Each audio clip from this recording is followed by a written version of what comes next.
Good morning, good afternoon, or good evening, Prof. We are from G1, and today we are presenting to you our solution, the ticket booking system. I'm Clarice, and my teammates are Junyang, Daniel, Kaning, and Jingming. Let's start with our design principles. As you can see, our solution is being split into three parts. First is the user, who will be viewing and using the application through the web app we developed. Secondly, the model, which consists of the services, entities, and repositories, and it is being responsible of processing incoming data to perform tasks, as well as retrieving from and writing into the database. Thirdly is a controller, which acts as a connection between the web app and the backend services, processing requests and response from both sides. Now let's move on to our website usability heuristics. First is the visibility of system status. For our website, we provided feedback on system status to the users, whether the system is loading, or it has successfully or failed to complete the task, etc. etc. The screenshot you see here are examples of what we did. There are messages on successfully created ticket types. There's a loading feedback for payment, as well as a congratulations message on successfully making the payment. Secondly, how do we match our solution with the real world? In order to do so, we had added some example events that most users are going to be familiar with, helping them to easily get hands onto our system. As shown in the screenshot, we used Bruno Mars concert as an example. We set the venue to a well-known place in Singapore, which is the stadium. And next, we ensure that our website front-end designs are consistent and reach to a standard. The background color for general buttons was set to green, and every pages will have a section to display the main content of the page as a guidance for users to quickly understand which page they are currently visiting.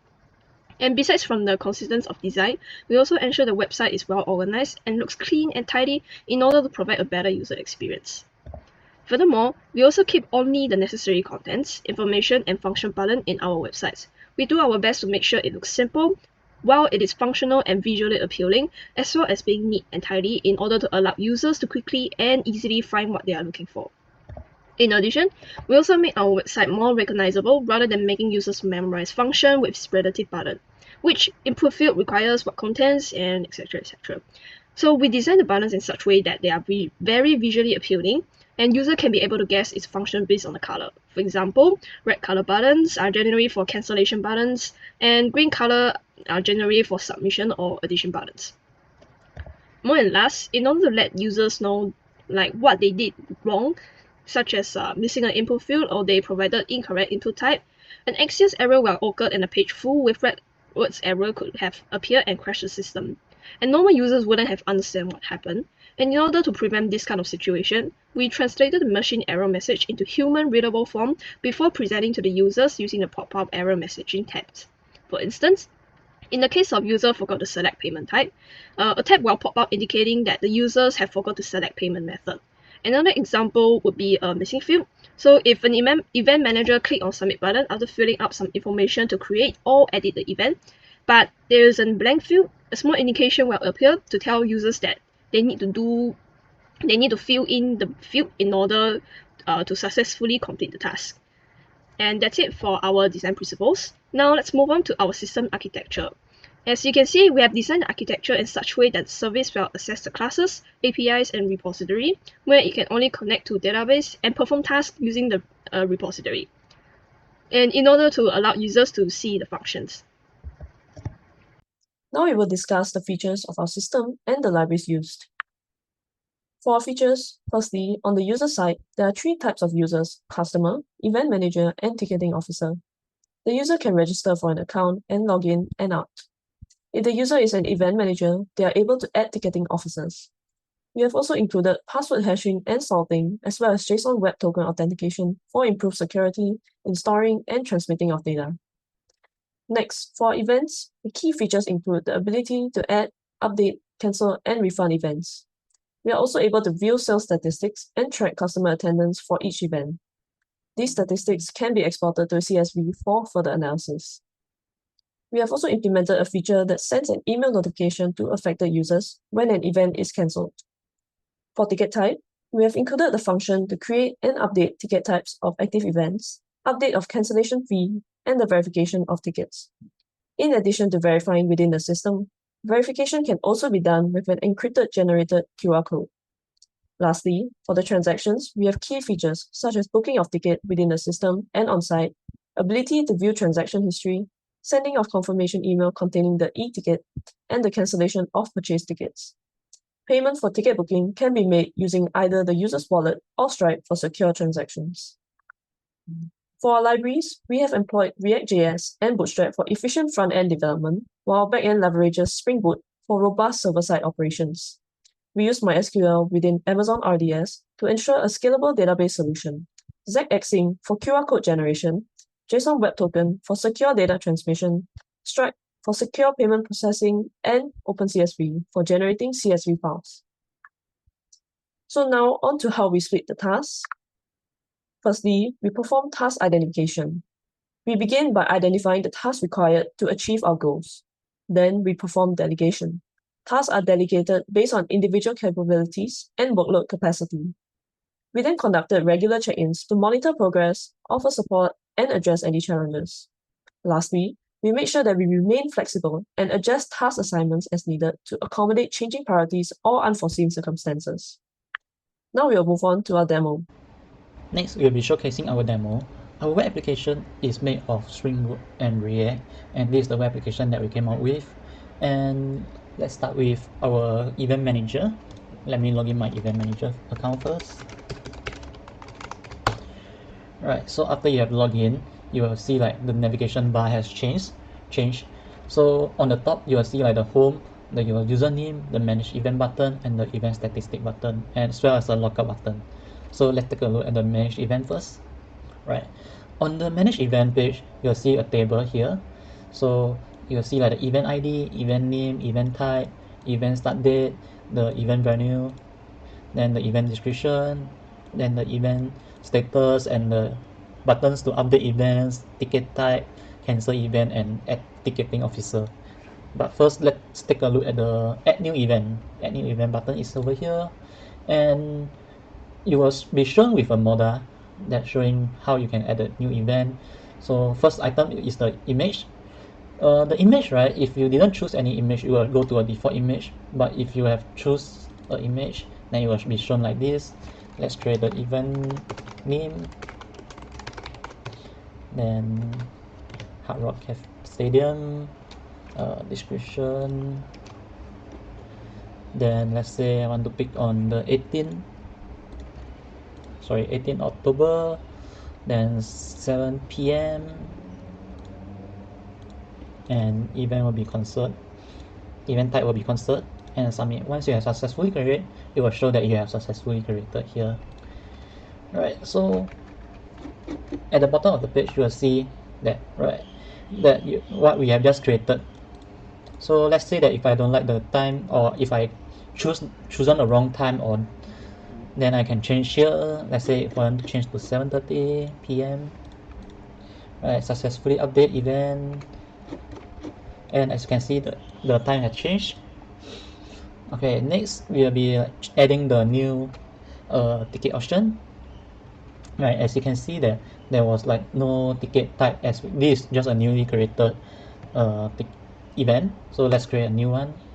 Alright, so you will be shown with this form, and you can like add the cat one, then $100, 3,000 number of tickets, and cancellation fee. And let's say that if you want to add more ticket but accidentally add the additional ticket, you can delete it here.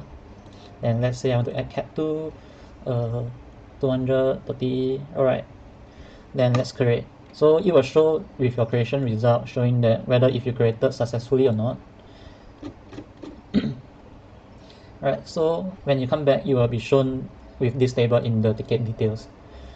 But let's say that if I want to change this cat, because the cancellation fee is too high, then I can like change here to 20, update, and as you've seen that it will be successfully changed.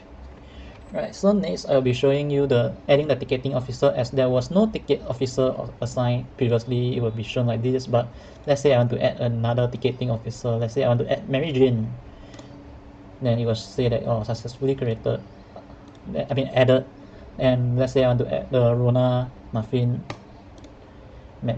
Then yeah, it will be shown like this. Alright.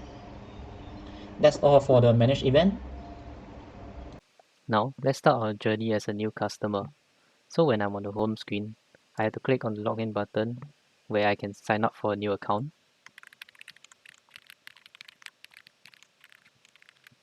So once signing up, the website will prompt me to then log in afterwards. And now my account is logged in with an initial wallet balance of $1,000. So I can filter the types of events that are available. So maybe for instance, I want to see only concerts. Right now there's only Bruno Mars and Taufik Batisa concerts that are available. So if I were to select a concert that is 1 day before the event start time, you can see that the tickets are no longer available for purchase and I can only purchase them on site, which will be done by the ticketing officer. So let's say I want to book a ticket for Taufik Batisa instead.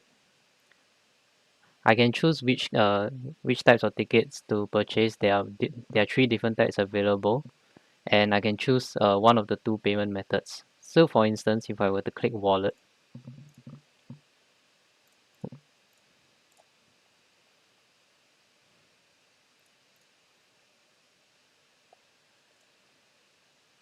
you can see that my wallet balance has been deducted.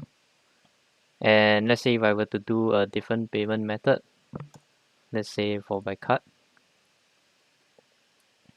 I'll be brought to the Stripe payment page, and from there I can insert my card details.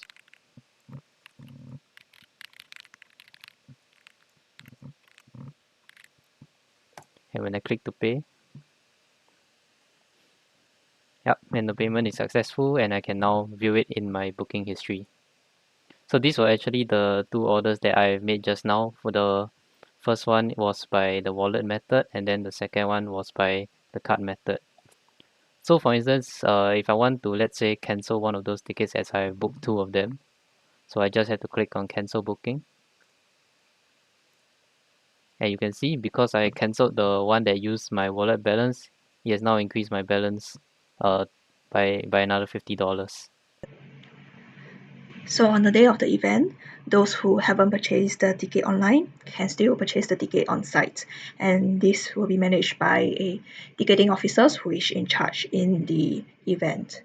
So for example, today's event, we have Bruno Mars, and I'm already logged in as a ticketing officers, but this ticketing officers is not in charge. It's not in charge of this event. So if he helped the customer to book,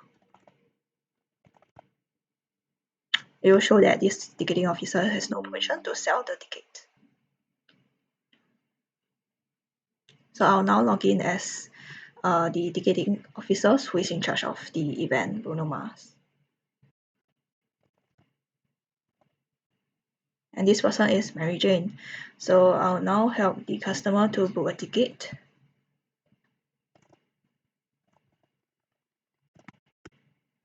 So the person chose to pay by cash.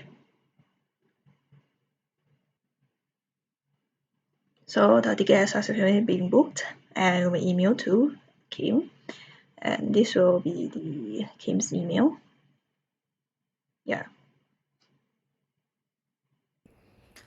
So I'll now showcase the verified tickets. The ticketing officer will verify the ticket during the event.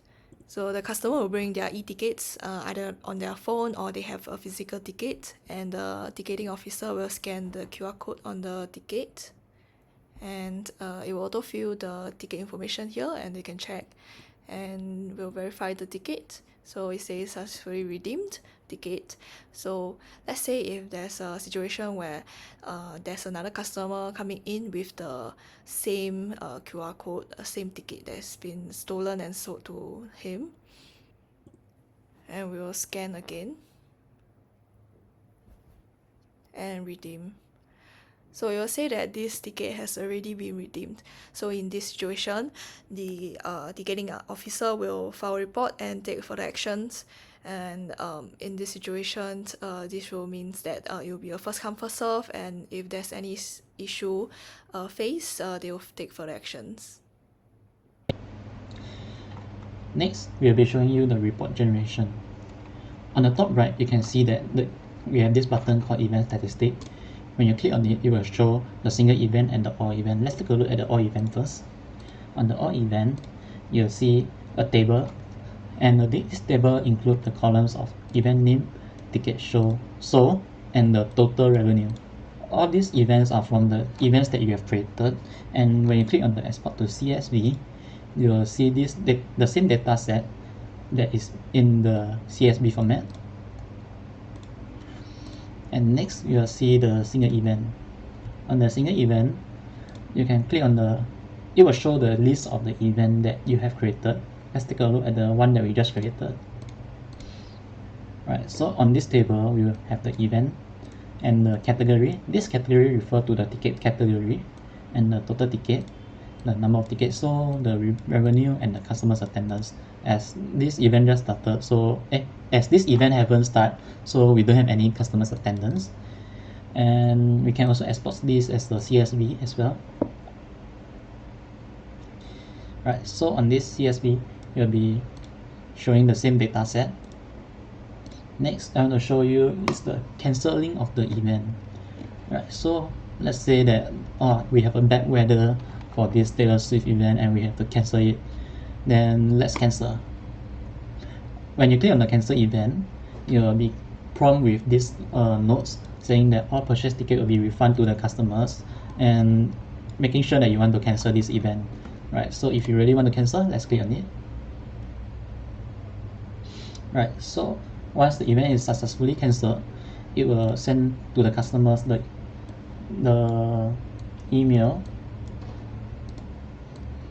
showing that you have really cancelled the event already and your ticket will be refunded. Alright, thank you. So this will be the end of our presentation. Thank you for your attention.